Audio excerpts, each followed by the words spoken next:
Chamo-me Abel Fernandes Seco, 1945, foi quando meu pai veio de Angola e aqui pôs este rapaz cá fora.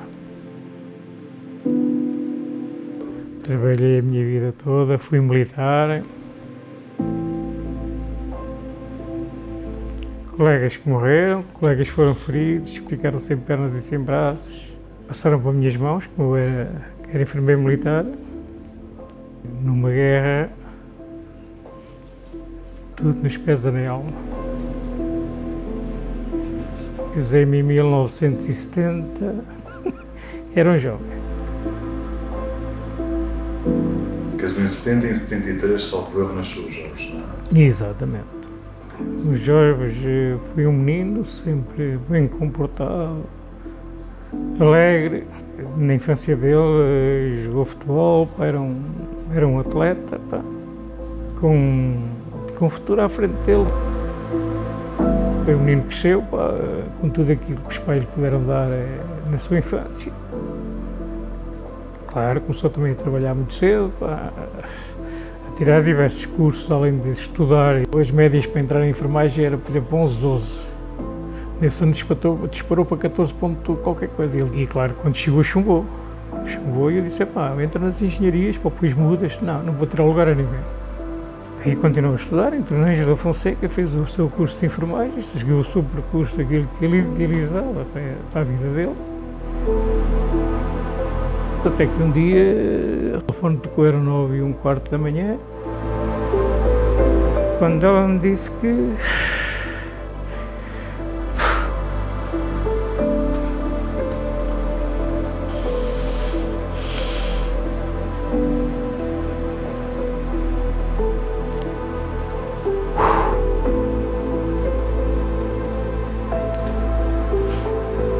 estas conversas trazem-me sequências grandes para a minha vida, não é? Porque queres receber a notícia que o filho está entre a vida e a morte.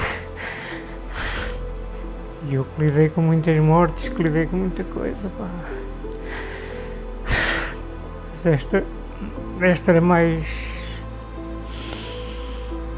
Pá, ficamos sem terra debaixo dos pés, pá, sem nada. E só ao fim de 3 dias é que sabíamos se ele ia morrer ou se ia viver e como é que ia correr a vida dele.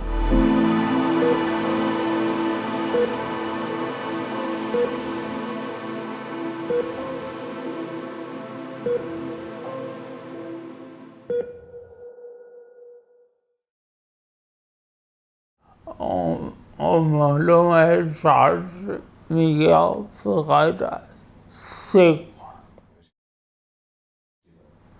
Eu tenho 48 anos. Nesse dia percebi-me que não estava bem e de repente começa a sangar do nariz e eu disse, vou ter um AVC. E de repente não me lembro mais nada.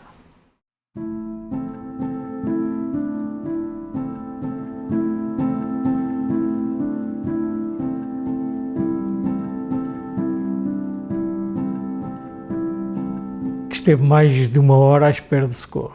Lá lhe disseram, tinha lá colegas de curso, quando o viram, pá, o que é que aconteceu ao Jorge, não é? E o Jorge foi logo, fizeram logo um taco, pá, ele não tem Covid, não tem nada, pá, e foi para o hospital. Quando chegou, pá, quando olharam para ele, já disseram, pá, 3 horas ou 3 horas e tal depois, é que vamos operar, mas houve lá uma cabecinha que disse, vamos operar o rapaz, se morrer, morre no sítio certo. Estive 2 vezes em coma. Eu cheguei ao fundo.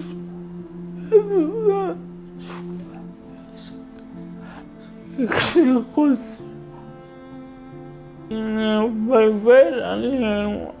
Pronto, ninguém me toca. Entendes? Aquele momento foi difícil para mim. Eu não sabia o que tinha. Foram 6 longos meses. Ninguém é culpado, mas eu também não sabia o que tinha. Os médicos estavam a passar o turno Foi assim que eu soube. E um diz, olha, está que estás, vai para casa. E o que eu passei na minha vida? Não vai estar, não vai andar mais, amor. Desculpa. E não tens conhecido, não tens ninguém. E de repente vês-te nesta situação. Apanhou uma infecção grande no olho direito, que hoje não vê dele, porque andámos sempre numa roda viva, porque lá não podíamos entrar em lado nenhum para o ver, nem para o ajudar, nem para nada. Pá, não.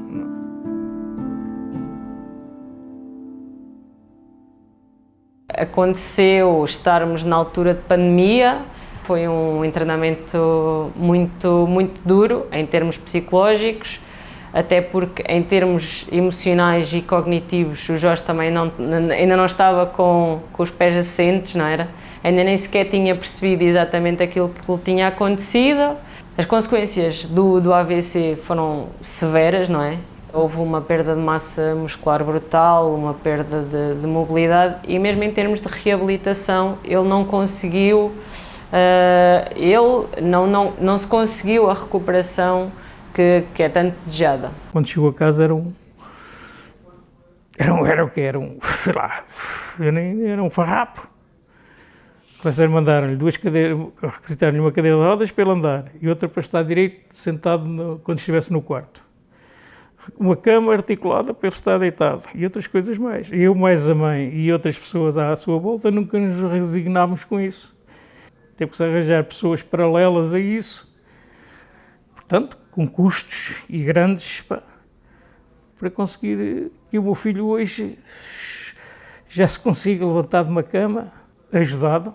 Fora de todos os acasos e tudo aquilo que eu tinha encontrado na minha prática clínica, o Jorge tinha muitas dificuldades na fala, tinha muitas dificuldades motoras, mas tinha uma noção de pessoa que é extraordinária. Uma objetividade e uma capacidade de perceber aquilo que vem mais à frente que era fantástica. Aliás, acho que é isso o grande motor do processo dele. Bom, ele tem todos os fatores para ter um mau prognóstico de recuperação.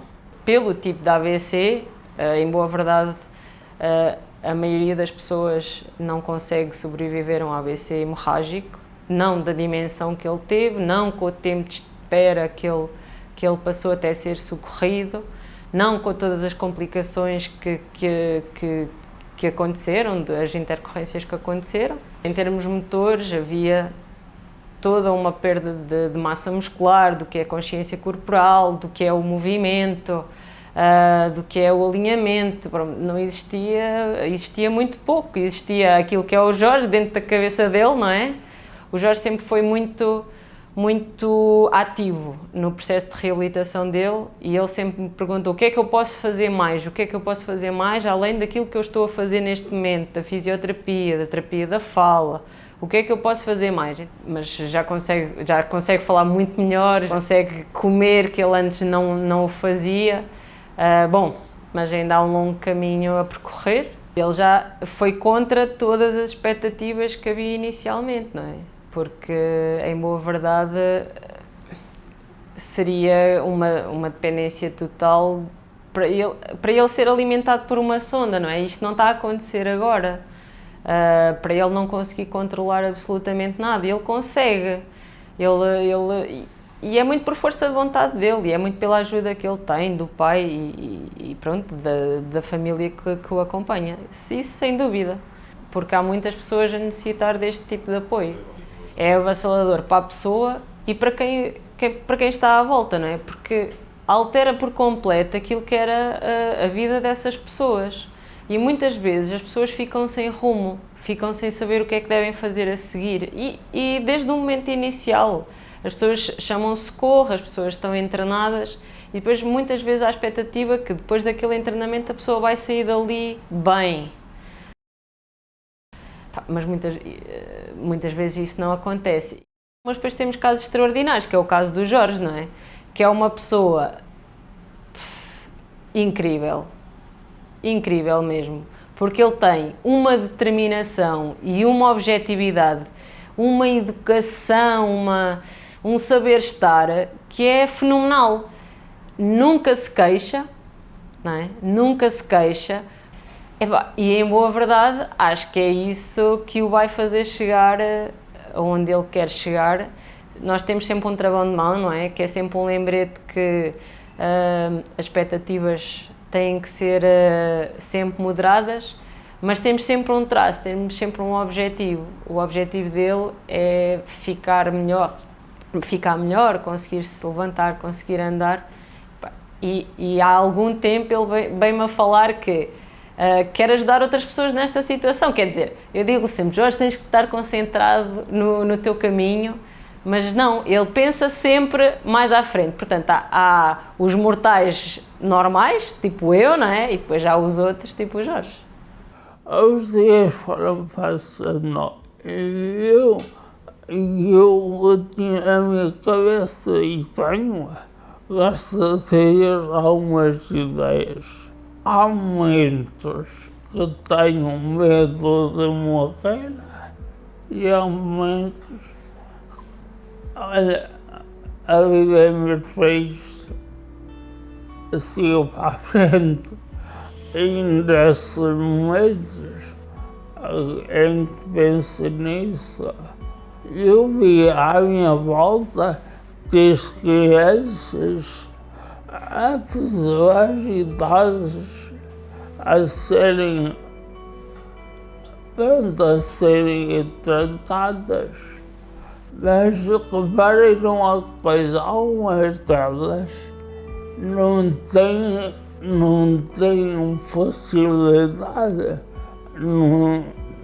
pronto, é o que eu penso, como não tem essa possibilidade, porque não ajudá-las.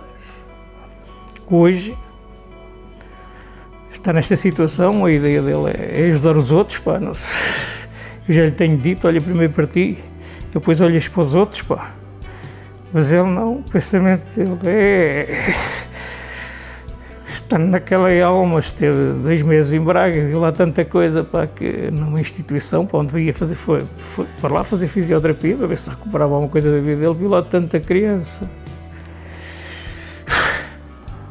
Quando eu vi crianças que não falam mas as pessoas façam momentos com os pais tristes e, sei lá, esperançados ao mesmo tempo, mas às vezes com um mês de tratamento intensivo, fortíssimo, elas saem lá a mexerem os dedos à mão e os pais ficam felizes. E eu vi aquilo e custou-me um bocado. Porquê? Porque isso, uma mão intensa não mexe os meus dois. A pessoa mexe uma mão. Isso não tem hipótese. Como é que vai ser? E pá, se eu tenho a ideia de ajudar os outros, pá, e se os outros quiserem colaborar com ele para a ajuda, pá, faça o favor. Um dia de cada vez. Um dia de cada vez. E nós vamos conseguir. Estamos aqui a ter esta conversa, mas quem sabe, amanhã ou depois, nunca se sabe, talvez já em pé a andar e a fazer o que é ajudar o próximo. A minha maneira de provar que estão errados.